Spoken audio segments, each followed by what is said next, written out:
Welcome to village cooking style. இன்னும் நம்ம சேனலை சப்ஸ்கிரைப் பண்ணாதவங்க சப்ஸ்கிரைப் பண்ணுங்கள். இன்றைக்கி நம்ம பார்க்க போகிற ரெசிபி மஷ்ரூம் தோசை. வாங்க அதுக்கு தேவையான பொருட்கள் என்னென்னு பார்க்கலாம்.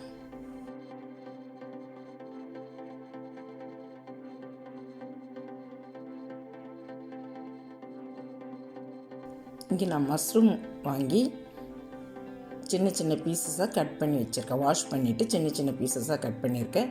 1 ஸ்பூன் இஞ்சி பூண்டு விழுதை எடுத்து வச்சுருக்கேன். 1 spoon chilli powder, 1/2 spoon garam masala வச்சுருக்கேன். 3 தக்காளி, மீடியம் சைஸ் தக்காளி சின்ன சின்ன பீசஸாக கட் பண்ணியிருக்கேன். 3 மீடியம் சைஸ் வெங்காயத்தை சின்ன சின்னதாக கட் பண்ணியிருக்கேன். இங்கே ஸ்பைசஸ் வச்சுருக்கேன். 2 ஏலக்காய், பட்டை 2 துண்டு, 3 கிராம்பு, கொஞ்சம் சோம்பு, ஒரு 5-6 முந்திரி வச்சுருக்கேன். கொஞ்சம் கல்பாசி வச்சுருக்கேன். இதுக்கு தேவையான பொருட்கள். இப்போ செய்முறை பார்க்கலாம் வாங்க. இங்கே நான் ஒரு ஸ்டவ் ஆன் பண்ணி ஸ்டவ்வில் ஒரு கடாய் வச்சு ஆயில் 3 ஸ்பூன் அளவுக்கு ஆயில் சேர்த்துருக்கேன். ஆயில் சூடான உடனே நம்ம எடுத்து வச்சோம் இல்லைங்களா, அந்த ஸ்பைசஸ் எல்லாம் சேர்த்து விடுறேன்.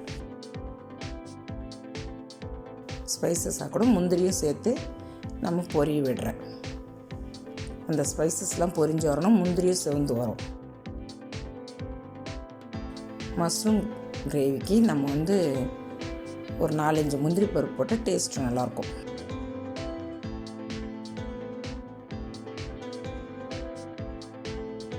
இப்போ இது பொரிஞ்ச உடனே வெங்காயம் சேர்த்து வதக்கணும்.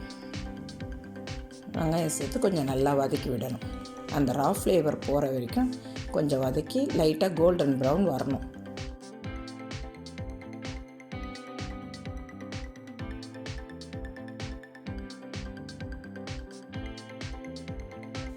இந்த மாதிரி கொஞ்சம் நல்லா வதக்கி விடணும். இப்போ வெங்காயம் கொஞ்சம் கலர் மாறி வருது பாருங்கள், லைட்டாக கோல்டன் ப்ரௌன் வருது. இப்போ இந்த ஸ்டேஜில் நம்ம தக்காளி சேர்த்து விடணும். தக்காளி சேர்த்து மறுபடியும் கிளறி விடணும். நல்லா வெங்காயம் தக்காளி ரெண்டும் நல்லா மிக்ஸ் ஆகிற மாதிரி கிளறும்.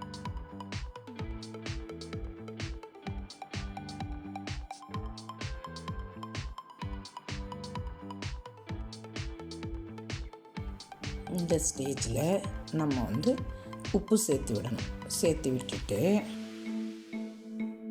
கொஞ்சம் மஞ்சத்தூள் சேர்த்து விடணும். மஞ்சள் தூள் சேர்த்து விட்டுட்டு கிளறி விடணும்.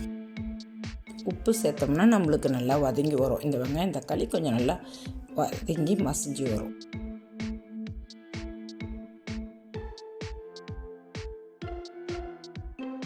இந்த ஸ்டேஜில் நம்ம இப்போ மஷ்ரூம் சேர்த்து விடணும். கட் பண்ணி வச்சுருந்தோம் இல்லைங்களா, அந்த மஷ்ரூமை சேர்த்து விடுறேன்.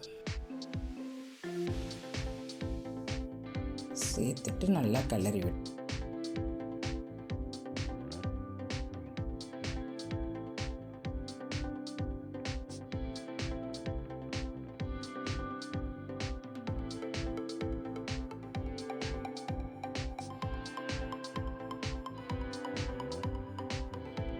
இப்போ இஞ்சி பூண்டு விழுது சேர்த்து விடுறேன். 1 ஸ்பூன் இஞ்சி பூண்டு விழுதை எடுத்து வச்சோம் இல்லைங்களா, அதை இப்போ சேர்த்து விடுறேன். சேர்த்து விட்டுட்டு நல்லா அந்த ரா ஃப்ளேவர் போகிற வரைக்கும் நம்ம வதக்கி விடணும். அந்த இஞ்சி பூண்டோட ரா ஃப்ளேவர் போகணும்.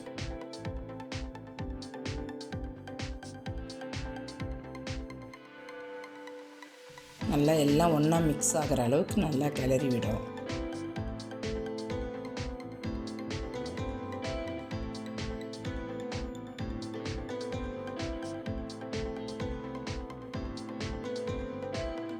இப்போ நம்ம எடுத்து வச்சோம் இல்லைங்களா, மிளகாத்தூளும் கரம் மசாலாவும், அதை நம்ம இதில் சேர்த்து விட்டுடணும். 1 ஸ்பூன் மிளகாய்த்தூளும் 1/2 ஸ்பூன் கரம் மசாலா வச்சோம் இல்லைங்களா, அது இதில் சேர்த்து விடணும். சேர்த்து விட்டுட்டு வதக்கணும்.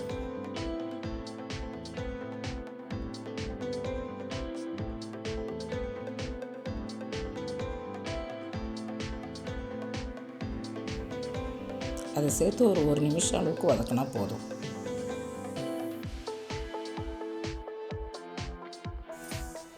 இப்போ நான் நம்மளுக்கு தேவையான அளவுக்கு தண்ணி ஊற்றணும். தண்ணி வந்து மஷ்ரூமுக்கு சுடு தண்ணி ஊற்றணும், ஹாட் வாட்ரு. ஆமாம், அப்போ தான் நம்மளுக்கு வந்து அது கொஞ்சம் சாஃப்டாக கிடைக்கும். வெந்நீர் தான் ஊற்றணும். கிரேவியாக இருந்தாலும் பிரியாணி செஞ்சாலும் எது செஞ்சாலும் நம்ம வந்து மஷ்ரூமுக்கு ஹாட் வாட்டர் தான் ஊற்றணும். அப்போ தான் அது வெந்து வரும்போது நம்மளுக்கு சாஃப்டான பதம் கிடைக்கும் கொஞ்சம். நான் இப்போ 1.5 டம்ளர் அளவுக்கு வெந்நீர் தான் சேர்த்துட்ருக்கேன். வெந்நீர் சேர்த்துட்டு நான் இப்போ மூடி வைக்கிறேன். பாருங்கள், அது வேகணும், அதனால் மூடி வைக்கிறேன்.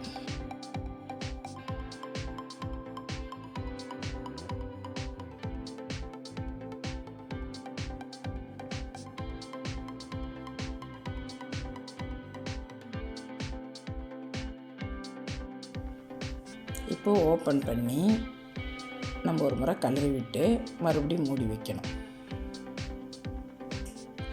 நல்லா கொதிக்குது பாருங்கள். தண்ணி அவங்கவுங்க தேவைக்கு ஏற்ற அளவுக்கு ஊற்றிக்கணும். எவ்வளோ கிரேவி வேணுமோ அந்த அளவுக்கு சேர்த்துக்கணும். கண்டிப்பாக வெந்நீர் தான் ஊற்றணும்.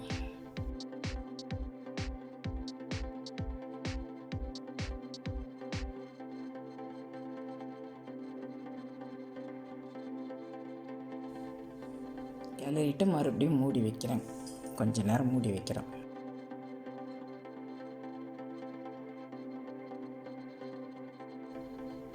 இப்போ நல்லா நம்ம தண்ணி ஓரளவுக்கு சுண்டி வந்துடுச்சு பாருங்கள். மஷ்ரூமும் பதமாக வெந்திருக்கு. இந்த ஸ்டேஜில் நம்ம கொஞ்சம் மல்லித்தழை தூவி ஸ்டவ் ஆஃப் பண்ணிடணும்.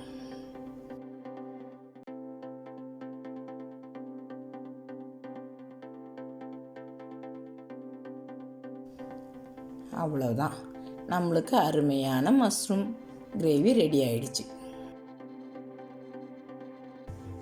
இப்போ மஷ்ரூம் தோசைன்னு சொன்னேன் இல்லைங்களா, அதுக்காக வேண்டி இப்போ நான் தோசை பண்ணி அந்த மஷ்ரூம்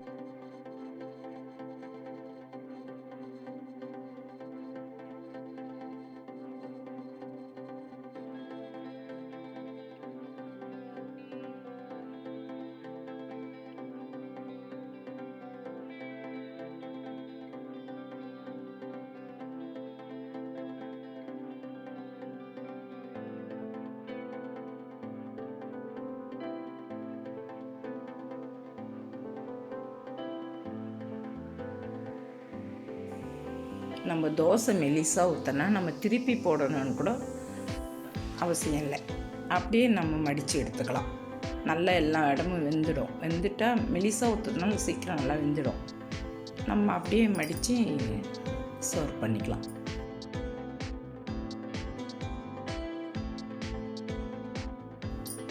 இப்போ அந்த தோசையில் நான் மஷ்ரூம் கொஞ்சம் நடுவில் வச்சு கொஞ்சம் இது மாதிரி நம்மளுக்கு வச்சு கொடுத்தா குழந்தைங்கள்லேருந்து பெரியவங்க வரைக்கும் விரும்பி சாப்பிடுவாங்க. மசாலாவை நம்ம அது உள்ளே வைக்கிறோம் இல்லைங்களா, அந்த மஷ்ரூம் கிரேவி மசாலாவை நல்லா டேஸ்ட்டாக இருக்கும்.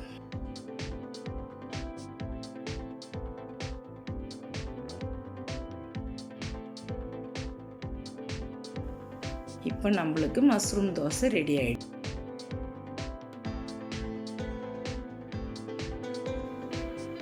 பூரி, சப்பாத்தி, சாதத்துக்கு, இட்லி, தோசை எல்லாத்துக்குமே இந்த கிரேவி நல்லா தான் இருக்கும். நீங்கள் மறக்காமல் ஒரு முறை ட்ரை பண்ணி பாருங்கள். இப்போ அடுத்த தோசையும் ஊற்றி எடுத்து வச்சுட்டேன் பாருங்கள். அடுத்த தோசையும் ரெடி பண்ணி வச்சுருக்கேன். சைட் டிஷ்ஷாகவும் யூஸ் பண்ணிக்கலாம். சாம்பார் சாதத்துக்கு, ரசம் சாதத்துக்கு சைட் டிஷ்ஷாகவும் யூஸ் பண்ணிக்கலாம். இந்த வீடியோ உங்களுக்கு பிடிச்சிருந்தா லைக் பண்ணுங்கள், கமெண்ட் பண்ணுங்கள், மறக்காமல் உங்கள் ஃப்ரெண்ட்ஸுங்களுக்கு ஷேர் பண்ணுங்கள். இன்னும் நம்ம சேனலை சப்ஸ்கிரைப் பண்ணாதவங்க சப்ஸ்கிரைப் பண்ணுங்கள். தேங்க்யூ.